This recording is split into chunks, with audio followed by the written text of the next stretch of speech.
Salut les amis, c'est Vincent, vous êtes sur Vincent 4 et j'espère que vous allez bien. Je reviens pour vous aujourd'hui sur les 10 grands titres de l'actu de ce mois de septembre, 30 jours d'actualité en condensé.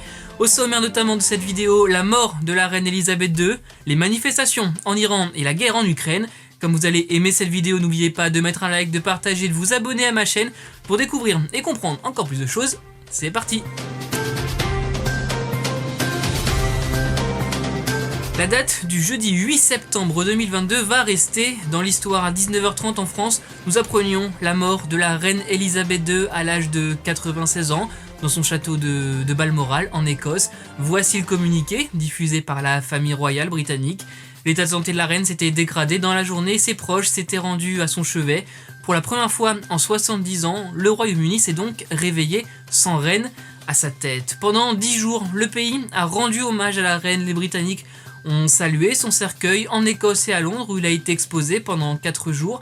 Avant les funérailles d'État, 2000 invités, 500 chefs d'État et la famille royale, la reine a été inhumée à Windsor aux côtés du prince Philippe, son époux, mort l'an dernier. Elisabeth II était la souveraine britannique à la longévité la plus longue. Elle était aussi la personnalité régnante la plus âgée du monde. Et c'est Louis XIV, et oui, un Français, qui reste le monarque qui a régné le plus longtemps. À la mort de sa mère Elisabeth II, Charles, le fils aîné, est devenu automatiquement roi, nom officiel Charles III. Il est donc devenu à 73 ans roi du Royaume-Uni et de 14 autres pays dont le Canada, l'Australie et la Nouvelle-Zélande. Dans la même semaine, le pays a donc changé de première ministre, Liz Truss, et de monarque, Charles III. Elisabeth II a traversé 7 décennies de changements et de révolutions, tout en incarnant la stabilité du régime britannique. C'est l'un des défis de Charles III et ce ne sera pas facile faire la succession de sa mère. Il est moins populaire qu'Elisabeth II, la royauté fait débat et les affaires de la famille royale dérangent. Si Harry et Meghan ont plutôt fait bonne impression pendant ces jours de deuil, rien que par leur présence, par exemple, ce n'est pas le cas d'Andrew, souvent présenté comme le fils préféré de la reine et englué dans une affaire d'agression sexuelle. De nouveaux défis donc auxquels le roi devra s'adapter et répondre. En Iran, c'est une gronde féministe qui agite le pays. Le 13 septembre, Mahsa Amini, une jeune femme de 22 ans, est arrêtée par la police des mœurs. La raison, non-respect du code vestimentaire, un code très strict pour les femmes en Iran, en particulier avec le port du voile qui doit couvrir les cheveux. 3 jours plus tard et après 3 jours de coma, le 16 septembre, Mahsa Amini meurt à l'hôpital à Téhéran.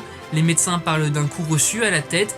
Les parents de la jeune femme ont porté plainte contre les policiers qui ont arrêté leur fille. Depuis cette date, le pays connaît tous les soirs des manifestations qui ont gagné en puissance sur une dizaine de jours.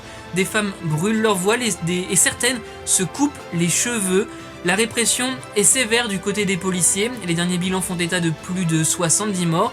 Ce sont des chiffres donnés par des ONG car la police ne livre pas d'informations sur le nombre de morts.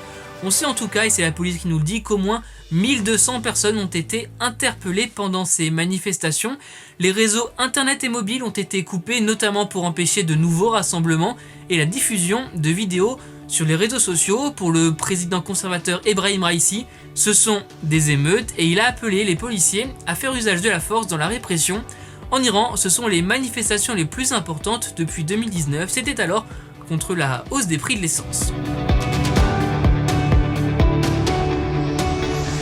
Je passe à la guerre en Ukraine maintenant avec 2 titres principaux. Le premier, c'est l'annexion de 4 provinces ukrainiennes à la Russie. Je parle ici des régions de Donetsk, Louhansk, Kherson et Zaporijia, ce qui représente environ 20% du territoire ukrainien. Ces annexions font suite à des référendums à terme souvent mis entre guillemets et pour cause. Ce sont les autorités séparatistes pro-russes qui ont organisé ces scrutins avec des urnes qui se déplaçaient et sans secret du vote. Tout cela alors que les Ukrainiens qui ne veulent pas de la Russie ont déjà pour beaucoup quitté ces régions. L'issue du vote ne faisait aucun doute. Vendredi 30 septembre, Vladimir Poutine a dans un long discours annoncé l'annexion donc de ces 4 régions en présence des dirigeants de ces territoires.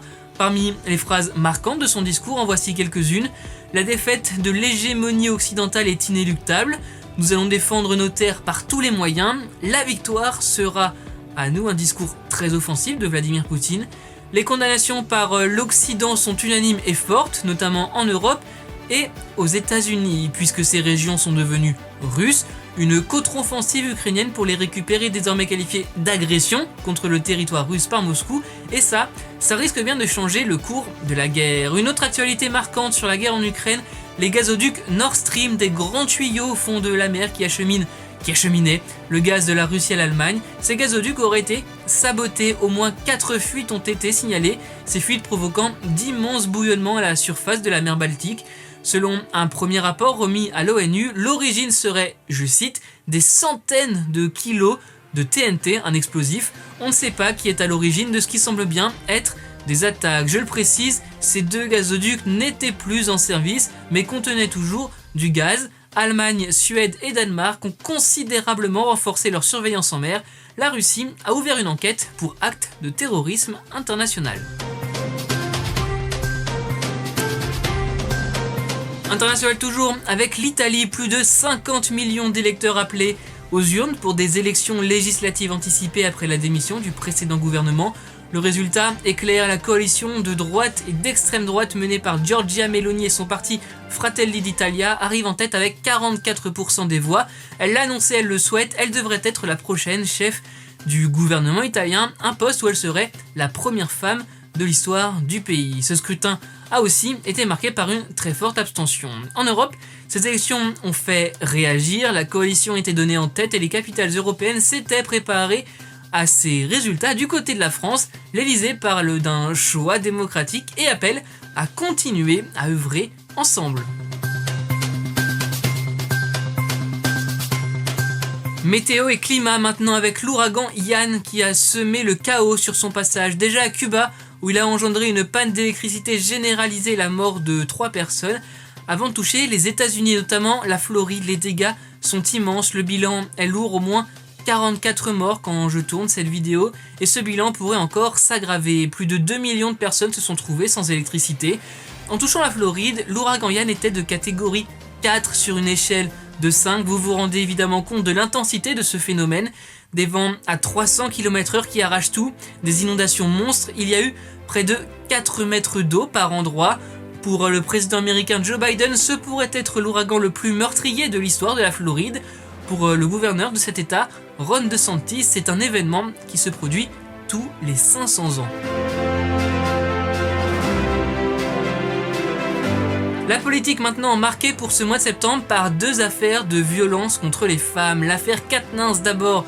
Le député insoumis Adrien Quatennens qui a reconnu des faits de violence conjugale sur sa femme avec qui il est en instance de divorce. Sa femme qui a déposé au moins 2 mains courantes contre le député et c'est de la première que l'affaire est partie. Adrien Quatennens s'est mis en retrait de ses fonctions à la tête de la France Insoumise mais pas de son mandat de député. Ça a fait réagir, tout comme le tweet de Jean-Luc Mélenchon, vous le voyez, qui a salué la dignité et le courage de son protégé. L'affaire Bayou aussi, en ce mois de septembre, pour le député écologiste Julien Bayou. C'est le soupçon accusateur de Sandrine Rousseau sur un plateau télé, une de ses collègues, qui est au départ de ce qui est appelé une affaire. Des violences psychologiques sont évoquées. Le député a quitté ses fonctions de secrétaire national d'Europe Écologie Les Verts, mais aussi la présidence du groupe écologiste à l'Assemblée nationale. Cela en s'insurgeant de ne pas connaître, vous le voyez, les faits qui lui seront reprochés, ni ceux ou celles qui l'accusent. Allez les amis, on passe aux médias avec une nouvelle bataille qui oppose 2 énormes groupes de la télévision française, Canal+ d'un côté et TF1 de l'autre. Depuis le 2 septembre, les chaînes du groupe TF1, c'est-à-dire vous le voyez TF1, TMC, TFX, TF1 Série Film et LCI, ne sont plus distribuées par Canal+. Il est donc impossible de les regarder grâce au décodeur Canal. En cause, l'argent, comme souvent. TF1 veut que Canal+ paye pour diffuser toutes ses chaînes. Canal refuse, argumentant que ces chaînes sont gratuites. La bataille continue de durer depuis le 2 septembre et la situation ne devrait pas s'améliorer car TF1 communique beaucoup sur les réseaux sociaux à grands coups de QR code sur les autres moyens pour recevoir les chaînes du groupe. Et j'ajouterai une dernière info, ce n'est pas la première fois que ça arrive. Déjà en 2018, Canal+ avait coupé la diffusion des chaînes de TF1. 25 ans de carrière sur le circuit pro, 103 victoires en simple, 20 titres du Grand Chelem, 310 semaines numéro 1 mondial, ça fait 6 ans. La légende suisse du tennis Roger Federer a pris sa retraite à l'âge de 41 ans. Un dernier match en double avec Rafael Nadal, son adversaire préféré. Les deux joueurs ont d'ailleurs versé leurs larmes, même si l'histoire ne retiendra pas ce match perdu par les deux superstars. Roger Federer, c'est une élégance dans le jeu, on retrouve ça dans tous les hommages aux joueurs. C'est aussi un genou qui l'a beaucoup handicapé ces dernières années. En tout cas, il aura profité d'un dernier moment sur le court, sous les applaudissements nourris standing ovation des 17 000 spectateurs présents. C'est donc tout pour l'actu de ce mois de septembre. Merci les amis d'avoir regardé, j'espère que vous en savez plus. N'oubliez pas de mettre un like, de partager, de vous abonner à ma chaîne. Vincent Cat, c'est des vidéos toutes les semaines. J'espère que vous serez là au rendez-vous. C'est aussi sur Twitter, Instagram et TikTok tous les dimanches. Les actus de la semaine sur Insta. On se parle quand vous voulez. N'oubliez pas les amis, soyez heureux, restez curieux.